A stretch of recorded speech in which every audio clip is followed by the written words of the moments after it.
अस्सलाम वालेकुम नाज़रीन, आपका मेज़बान रहमान चौधरी आप लोगों की खिदमत में हाजिर है और एक मरतबा फिर एक ऐसी मोटिवेशनल कहानी लेकर आपकी खिदमत में हाजिर हुए हैं कि जो मायूस हैं और ज़िंदगी से दिल बर्दाश्ता हैं। आज मोहम्मद सरवर की कहानी एक मरतबा फिर सुनने के बाद आपके अंदर जज्बा और एतमाद पैदा होगा। मोहम्मद सरवर जो कि पैदाइशी तौर पर माजूर हैं, लेकिन अल्लाह ताला को न जाने कौन सी ऐसी चीज़ पसंद आ जाती है कि इंसान की ज़िंदगी में कोई ना कोई ऐसी खुशी या ऐसा इनकलाब ज़रूर आता है कि इंसान की सोच और समझ में भी वो बात नहीं होती। हमारी बहन जिनका ताल्लुक़ आज़ाद कश्मीर से है, लाहौर आती हैं, किस वजह से आती हैं ये भी जानेंगे, और हमारे भाई मोहम्मद सरवर के साथ रिश्ता इज़्दवाज में मुंसलिक हो जाती हैं। माशाल्लाह बच्ची आप देख सकते हैं, और एक अल्लाह ताला ने इनको बच्चा और अता किया है। आइए जानते हैं सबसे पहले कि इनकी कहानी जो पूरे पाकिस्तान में वायरल थी, आप लोगों ने कितनी मदद इन लोगों की या सिर्फ मजाक ही उड़ाया, या इनका तमस्खर उड़ाने के बाद, इनका तमाशा बनाने के बाद आप लोगों ने किसी किस्म की कोई मदद नहीं की, या फिर आज ये बड़े शहाना ज़िंदगी गुजार रहे हैं, अपना घर भी ले लिया है, अपनी गाड़ी भी ले ली है, या इसमें कोई सदाकत है।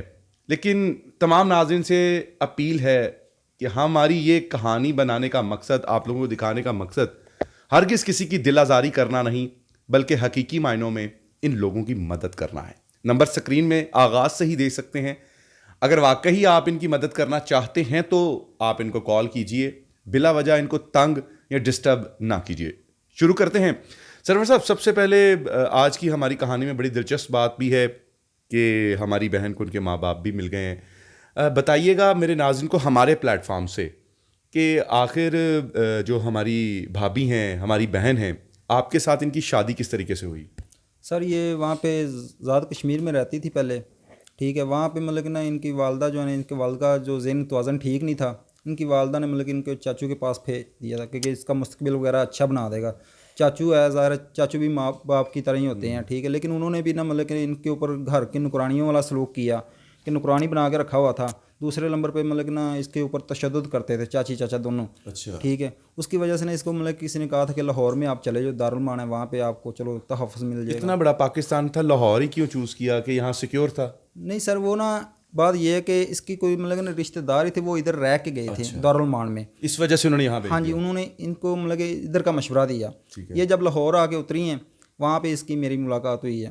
पीसीओ पे मैं काम करता था। इसको ना मतलब कि लड़के वगैरह जो है ना काफ़ी तंग कर रहे थे। स्टॉप पे खड़ी थी ना, बस से उतर के परेशान गुन थी काफ़ी ज़्यादा, ठीक है। रो भी रही थी। मैंने इनसे पूछा, फिर मैंने कहा हाँ जी क्या मसला है। इन अपने घरेलू मसले वगैरह सारे बताए।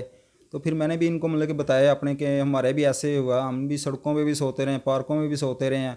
वालदैन मतलब कि ऊपर ज़रा सा भी शफकत का हाथ भी नहीं रखा सर के ऊपर, ठीक है। उसकी वजह से हम ना मतलब कि बहुत परेशान रहे हैं। तो अगर आप चाहें तो आपको मैं टाइम दे सकता हूँ, अगर आप मुझसे शादी करना चाहें। जो भी हो, मैं डिसेबल हूँ, चाहे मैं चल फिर नहीं सकता, मैं अपने पाँव पे खड़ा नहीं हो सकता, लेकिन जो भी हूँ आपके सामने हूँ। फिर इन्होंने मतलब कि 2-3 दिन का टाइम लिया था, ठीक है। उसके बाद इन्होंने जब सोचा कि मतलब कि चलो चाहे डिसेबल भी है लेकिन अपनी मेहनत कर रहा है, ठीक है, तो मुझे भूखा तो नहीं ना मरने देगा, चलो हमारी भी एक ज़िंदगी बन जाएगी, इसका भी सहारा बन जाऊँगी, तो ये मेरा सहारा बन जाएगा, मैं इसकी सहारा बन जाऊँगी। सरवर साहब, मुझे ये बताइए, माजूर हैं आप, जैसे अभी आपने बताया कि पीसीओ पे काम कर रहे थे। लोग अपनी मजबूरी और अपनी माजूरी का फ़ायदा उठा के सड़कों पर लोगों के घरों में मांगना शुरू कर देते हैं। ये खुददारी कैसे आई है कि हमने अपना कमाना है, हमने अपनी मेहनत करनी है? सोसाइटी भी कबूल नहीं करती आपको, हैं? मुख्तलिफ़ किस्म की अलकाबात से नवाजती है। अनफॉर्चुनेटली, बदकिस्मती से हम इतने गलीज़ और बेज़मीर हो चुके हैं। तो इतनी हिम्मत कैसे आई आप में? सर ये शुरू से हमारी जो है ना अंदर का जो जज्बा है ना, हम किसी से कहते हैं कि अल्लाह पाक हमें ऐसे बनाए, ऐसे ना बनाए। हम भीख मांगने वालों में से नहीं बनना चाहते, ठीक है। हम कहते हैं कि हमें अल्लाह इतना दे कि हम किसी की मदद कर सकें, या क्योंकि हमें ये चीज़ शोभा नहीं देती, क्योंकि हम शुरू से एजुकेशन भी नहीं है आपके पास, सर के ऊपर कोई बड़ा भी नहीं था, जैसे कि आपने कहा कि माँ बाप ने भी शफकत का हाथ नहीं रखा। ये सोच ख्याल कैसी आई कि मांगने वाला नहीं बनना, देने वाला बनना है, खुद मेहनत करनी है? ये आग तूफान आपके अंदर किसने बर्पा किया? ये सर बस मैं अल्लाह पे भरोसा रखता था शुरू से, तो और अल्लाह ने मुझे इतनी हिम्मत दी थी कि मैं अपनी मेहनत करूं, ठीक है। तो अल्लाह का शुक्र है कि मैं इंशाल्लाह मर्दे दम तक भी ना अपनी मेहनत को ही तरजीह दूंगा इंशाल्लाह। भाभी ने आपकी खिदमत की है, खुश हैं? जी जी, बहुत खिदमत करती है ये मेरी। ये मुझे खुद उठा के वाशरूम भी लेके जाती थी और बाहर गाड़ी पे भी बिठाती थी। सारा काम मेरा ये टोटल यही करती थी। तो अगर कोई चीज़ वगैरह उतर रही हो जो मैं स्टॉल लगाता हूँ, ये खुद लगा के देती है मुझे। समझ लो कि मेरे ये टांगे भी यही हैं, मेरे बाजू भी यही हैं। लेकिन मैं सिर्फ ना, अब ये 2-3 माह हो गए हैं, हमारा जो है इनका ऑपरेट हुआ है, ठीक है, बड़ा ऑपरेशन हुआ, उसकी वजह से ना मतलब कि ये मुझे उठाने को उनको मना किया, उन्होंने वज़न उठाना मना किया बिल्कुल ही। तो उस वजह से मैं मतलब कि ना आज मैं काम पे गया हूँ, ठीक है, काफ़ी 2 महीने मैं काम पे नहीं गया हूँ और मतलब कि काफ़ी मुझे परेशानी का सामना करना पड़ा। ज़ाहिर है आपको पता है प्राइवेट में मैंने करवाया ऑपरेशन, उनकी फ़ीस भी 27,000 रुपया दी है, ठीक है, वो भी किसी से पकड़ के दी है, ठीक है, और ऊपर जो घर का सर्किट चला रहा हूँ वो भी मैंने किसी से उधार, किसी से 5,000 ले, किसी से 10,000 ले उधार, वो मैं मतलब कि ना समझ लो कि कर्जा ही हो गया हूँ। ये सरवर 2 साहब, महीने का हो हमने गया। ये सुना था डिफरेंट प्रोग्राम्स में, मेरे नाज़रीन को बताइए कि शायद नाज़रीन को ये पता है कि आपकी सोशल मीडिया के ऊपर वीडियोस वायरल होने के बाद लोगों ने आपकी इतनी मदद की है कि मकान भी आपने अपना बना लिया है, गाड़ी भी ले ली है, बिजनेस भी बहुत शहाना हो गया है। लेकिन यहाँ आकर हमें पता चल रहा है कि आप अभी भी मकरूज़ हैं।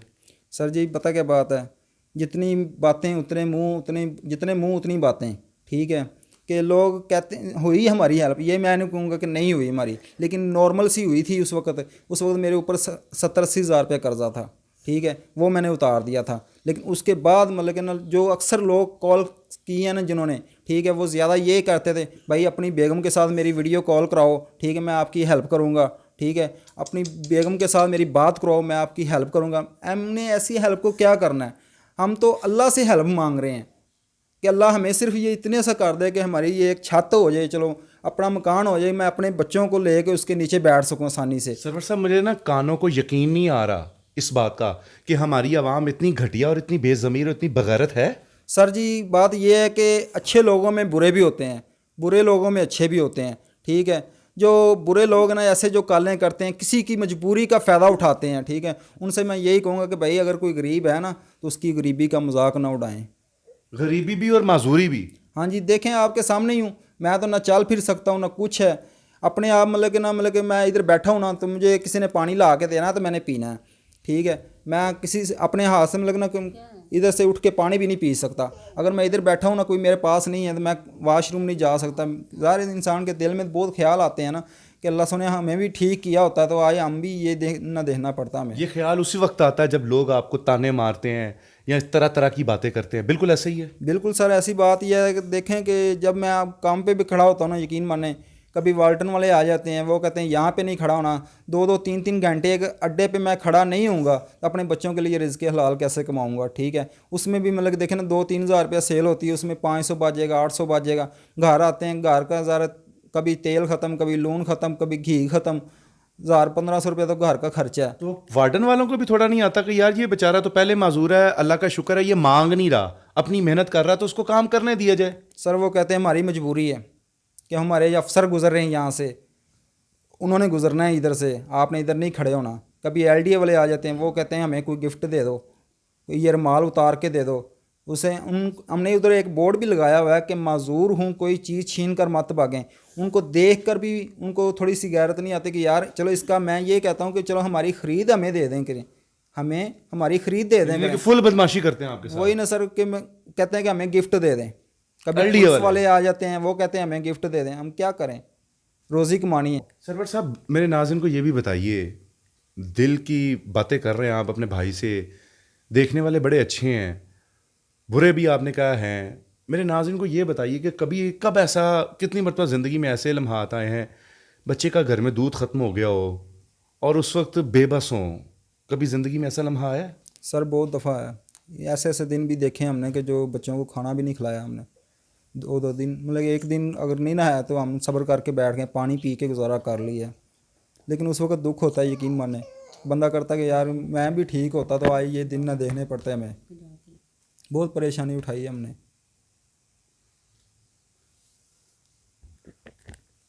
बीवी का क्या रवैया होता है उस वक्त, उस हालात में आपके साथ?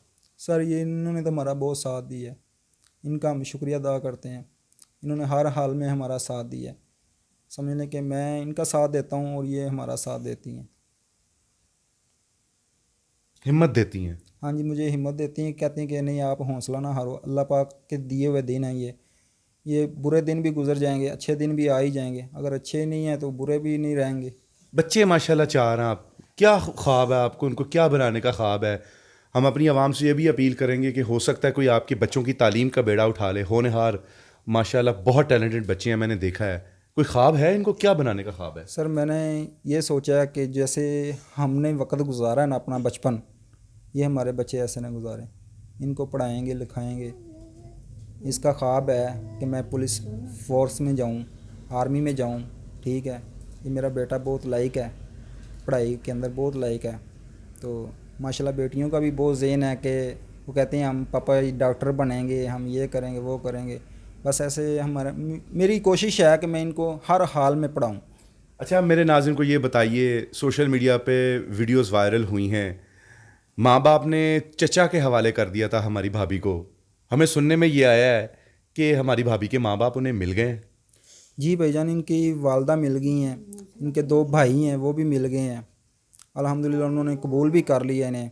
उन्होंने कहा जो भी हो गया जैसे भी चाचे ने किया, लेकिन ये गलती तो हमारी थी ना कि हमने आपको उसके सहारे छोड़ दिया, ठीक है।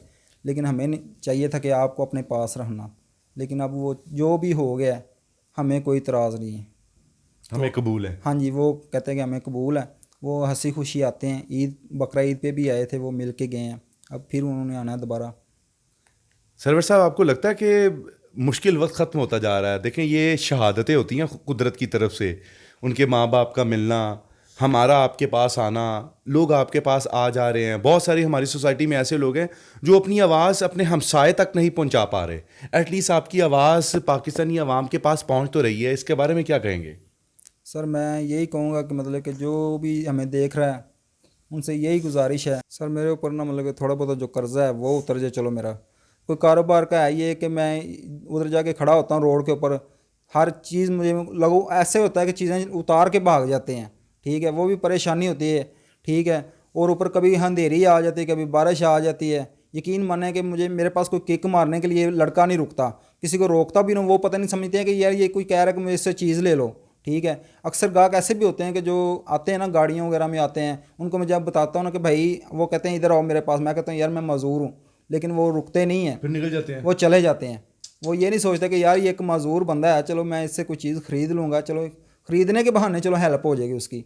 लेकिन ये है कि मैं कहता हूँ कि ऐसा कोई कारोबार हो मेरा जिसमें मैं बैठ के आसानी से, मुझे बारिश की टेंशन ना हो, अंधेरी की टेंशन ना हो, और किसी लोगों की टेंशन ना हो। नाज़रीन, सरवर साहब की गुफ्तगू आपने सुनी है। जाते जाते मैं अपनी आवाम से बस यही कहूँगा कि नंबर आप स्क्रीन पर देख सकते हैं। अगर हकीकी मायनों में इनकी मदद करना चाहते हैं तो खुदारा कॉल कीजिए। कुछ ऐसे लफ्ज़, कहीं इनका ऐसा दिल ना दुख जाए कि वो आपको लेने के जो हैं वो देने पड़ जाएं। अगर आप नहीं करना चाहते तो दुआ ही दे दीजिए, कोई इशू नहीं है। ये आपकी दुआओं के सहारे भी जी लेंगे। अल्लाह ने इनको इतनी हिम्मत दी है कि अगर ज़िंदगी के बाकी 20-25 साल ये अपने हालात से लड़ रहे हैं, अपने नसीबों से लड़ रहे हैं, अपनी किस्मत आजमा रहे हैं, और अल्हम्दुलिल्लाह अल्लाह ने नसीब भी चमका दिए हैं, और जो फाइनेंशियली हालत है वो भी ठीक हो जाएगी, तो उसका इनको कोई मसला नहीं है। लेकिन इस बात का इनको दुख ज़रूर होगा जब इनको आप गलीज़ किस्म की गुफ्तगू करेंगे या कोई ऐसी बात करेंगे जिससे इनकी दिल आज़ारी हो। घर चाहिए, रोज़गार के लिए प्रॉपर कोई ऐसा सेटअप चाहिए ताकि ये 2-2 माह जो घर काम से नहीं जाते और अपनी रास में से अपना रोज़गार खा लेते हैं, उससे उनका छुटकारा मिल जाए। फ़ैसला आपकी अदालत में है। इजाज़त दीजिए, अल्लाह ने के बाद।